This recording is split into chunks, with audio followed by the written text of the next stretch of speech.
Well, Dan Schinhofen appears that he's got a burr under his saddle. He'd like to point to problems that we have had in the past or may not be having with the federal government, and he wants to point to that as being a reason for us to go. But, the county at the same time supported Bundy and his problems with the feds. I just don't understand why we can't have that same kind of a support. The feds are not chasing us. Schinhofen and members of the Planning Commission are dogging us and doing this to us. And regardless of his position of, he check with the feds, well, okay, did you check? I don't really go with that. That's some other animus is going on there. There's some other kind of hatred going on. How many animals are here? 9 tigers, 5 dogs, and a bird. The property where you're located is actually kind of right near the wildlife, near the Shadow Mountains, right?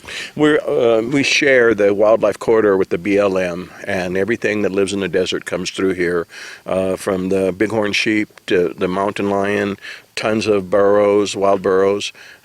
We have in these trees we have prairie falcon, coyote dens right around in the bushes right around here. They all come for the water source that we have here, and this has been set up like this since the 90s. And so not understanding, I don't think that the court really understands that this was a sanctuary in the real true meaning, not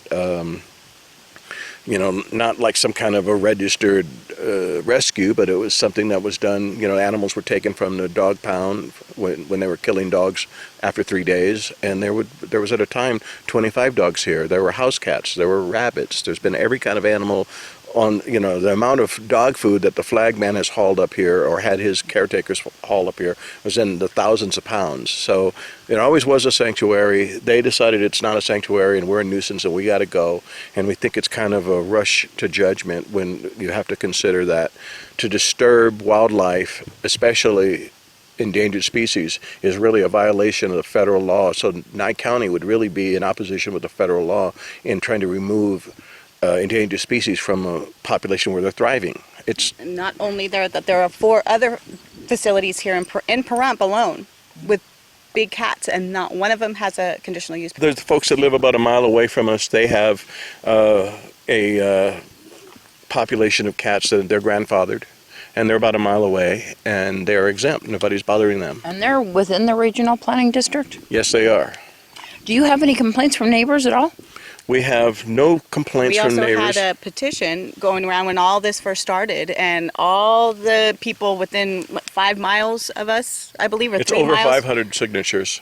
Everybody signed in support of support of us staying here. No one has a problem.